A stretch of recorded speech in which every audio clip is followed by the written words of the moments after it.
When I was a child, toys were a luxury. My sister and I grew up in a poor family, and most of the toys we had were hand-me-downs, broken, faded, or discarded by someone else. First, we lost my father, and then my sister fell ill. My mother worked hard, but there was always something more important than toys to spend money on. Still, we were happy.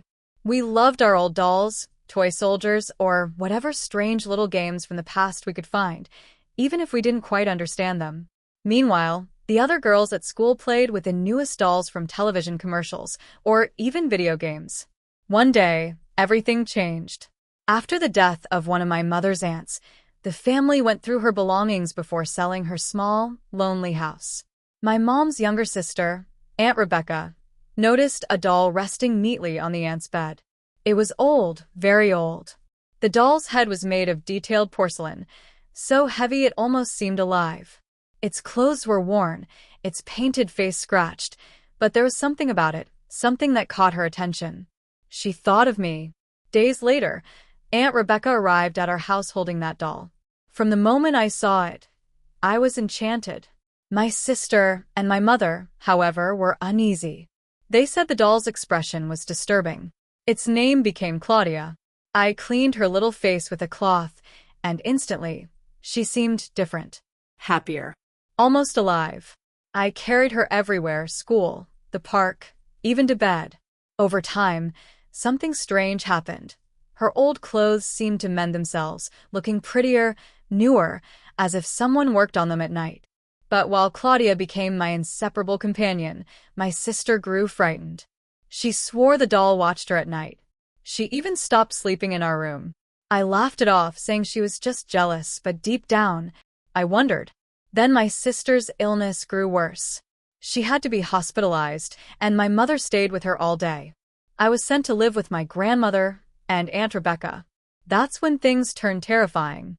The first night, at 3 a.m., Aunt Rebecca stormed into my room, annoyed, telling me to go to sleep.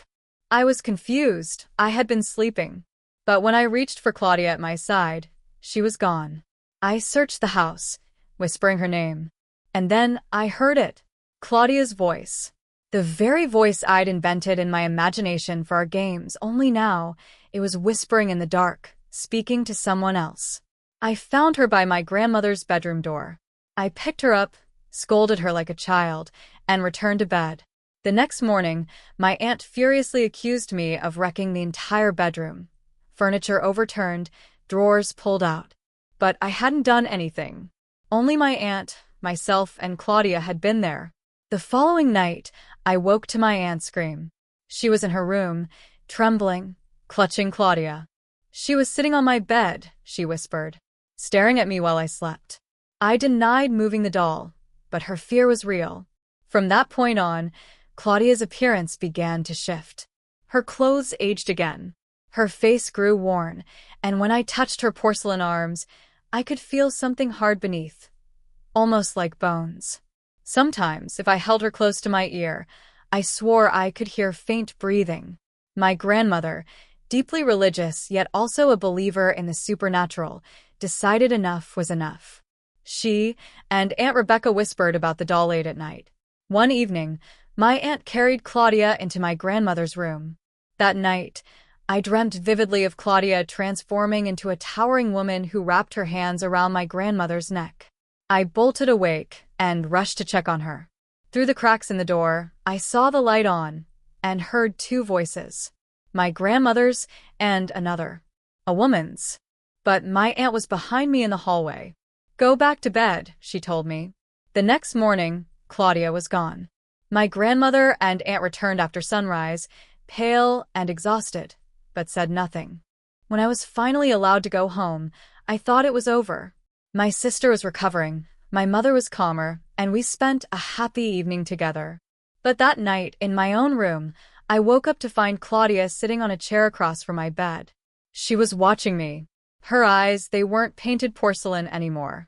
They were real, alive, and filled with hatred. I screamed and ran to my mother. She paled, moved a piece of furniture to block my bedroom door, and whispered, "She won't bother us tonight." The next day, Claudia was gone. Years passed. We moved away, built a new life. My sister's illness vanished. My mother remarried. We didn't return to my grandmother's neighborhood for a long time. When we finally did, the old wooden house next to hers, the house of Don Ireneo, was gone. A shiny new store stood in its place. But I remembered, years earlier, passing by and seeing Claudia there, tied to a tree in his yard. Dirty, hairless, broken. Even from afar, I knew it was her. And even then, I felt her eyes on me, burning with hatred. Today, I am no longer a child.